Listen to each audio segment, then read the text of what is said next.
Assalamualaikum warahmatullahi wabarakatuh. Bismillahirrahmanirrahim. Alhamdulillahi rabbil alamin. Wassalatu wassalamu ala Sayyidina Muhammadin Sayyidil mursalin wa ala alihi wa sahbihi ajma'in wattabi'in lahum bi ihsanin ila yaumiddin, amma ba'du. Para pendengar, para pencinta ilmu yang dirahmati oleh Allah Subhanahu wa taala. Alhamdulillah, pada kesempatan yang berbahagia ini mari kita menimba ilmu dari penjelasan pertanyaan yang ditanyakan oleh sahabat kita di FB Basul Masail, yakni teman kita yang bernama Kang Busro. Beliau menanyakan ini pada tanggal 9 Agustus. Pertanyaan teman kita ini, Assalamualaikum Ustadz, tangan yang dihena wudhunya apa sah? Waalaikumsalam. Nah, ini yang sedikit akan kita bahas dari pertanyaan teman kita Kang Busro yang ada di FB.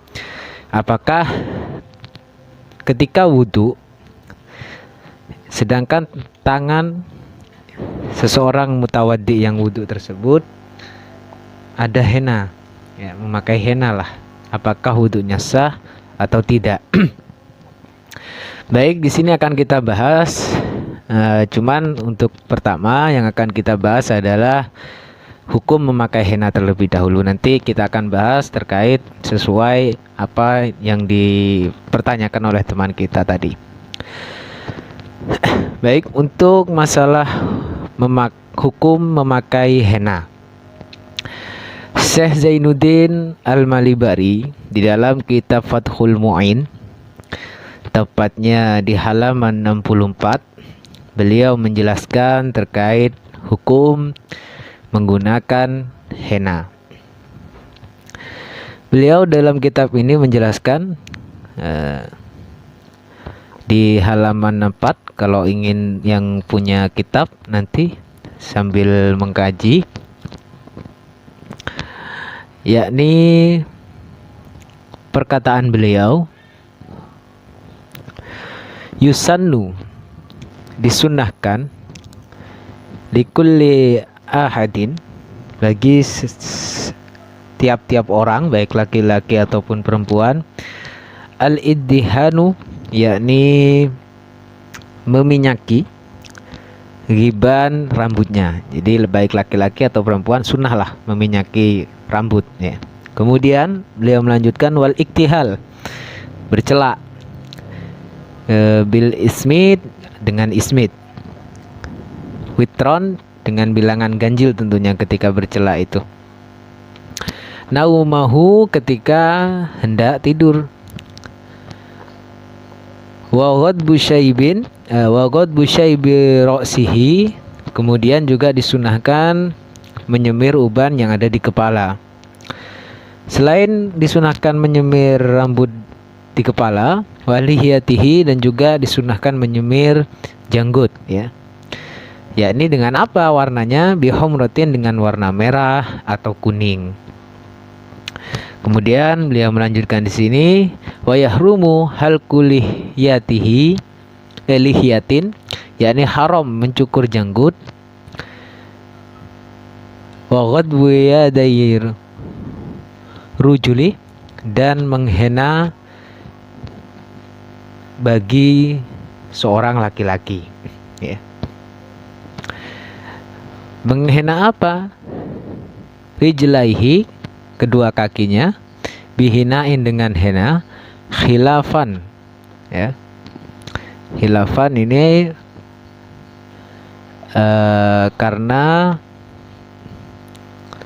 berbeda, lijam ifihima, di dalam mengumpulkan antara laki-laki dan perempuan, ya. Kemudian di sini beliau melanjutkan, langsung saja kita fokuskan ke pembahasan hukum memakai henna, Ya, ini karena ini masih panjang ya, juga tidak hanya membahas memakai henna, juga membahas tentang memakai celak dan segala macamnya.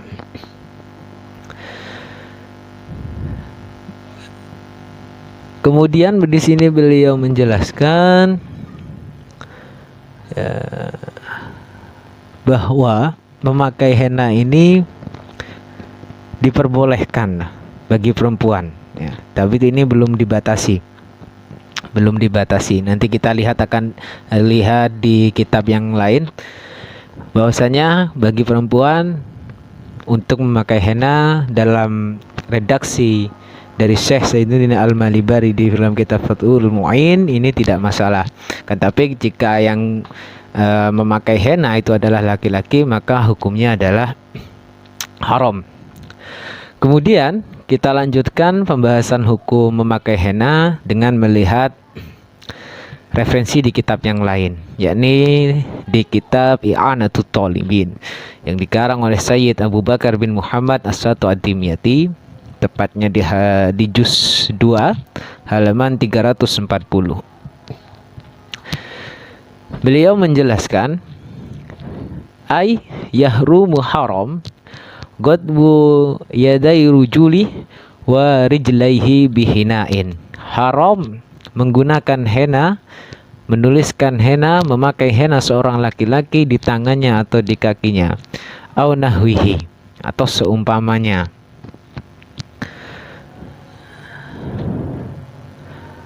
Wadzalika, kenapa diharamkan bagi seseorang laki-laki untuk menghenna kaki atau kedua tangannya?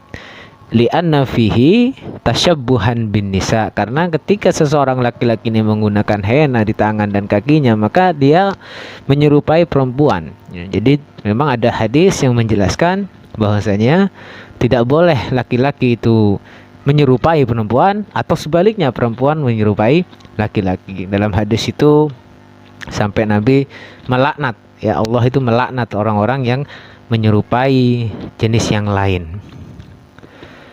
Kemudian beliau menjelaskan terkait masalah ini, wa mahalluhu, adapun sisi dari keharaman ini tidak mutlak. Dalam arti lain, yakni illam yakun hunaka udhrun ya, jika seseorang laki-laki menggunakan henna ya karena ada uzur ya, illa fala hurmata, maka ketika seseorang laki-laki ini menggunakan henna dengan karena ada uzur, maka tidak haram, wala karohata, dan juga tidak makruh ya, jadi tidak haram secara mutlak ya.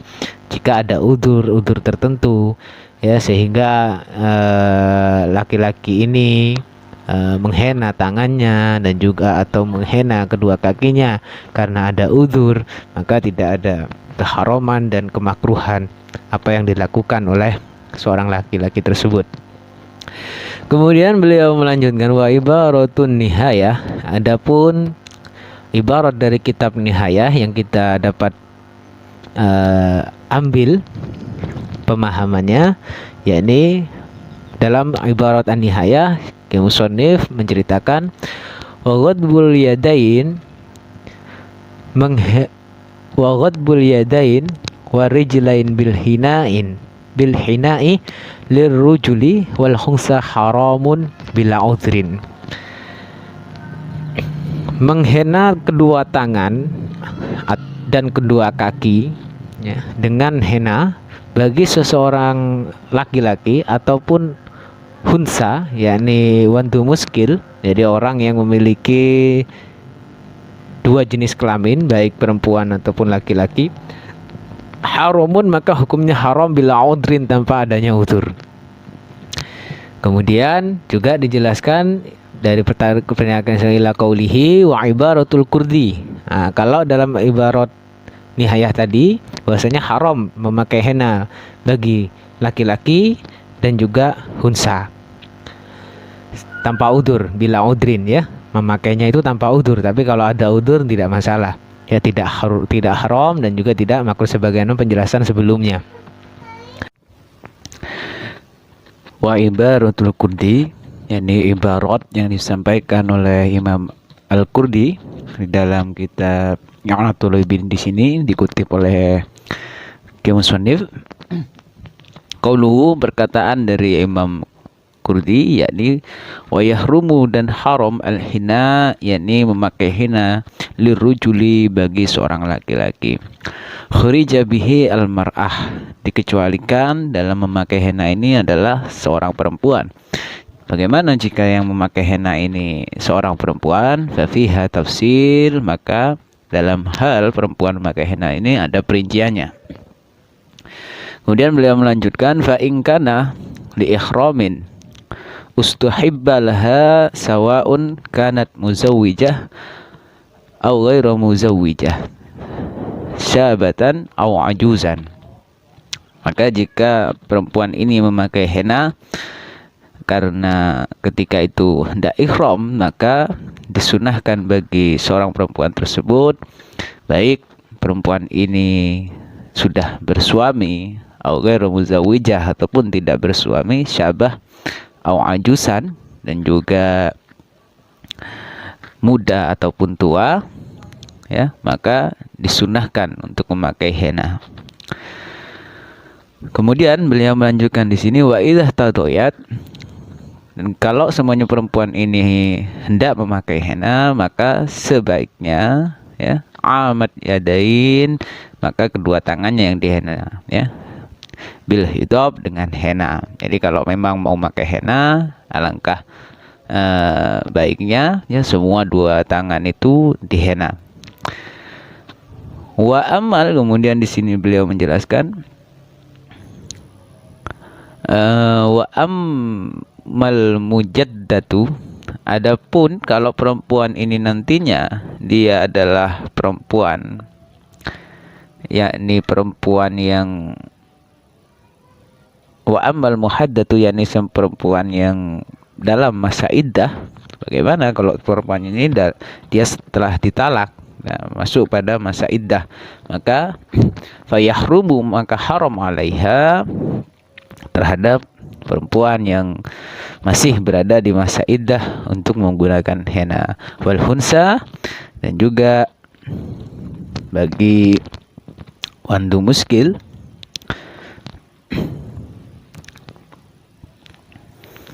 juga haram untuk memakai henna.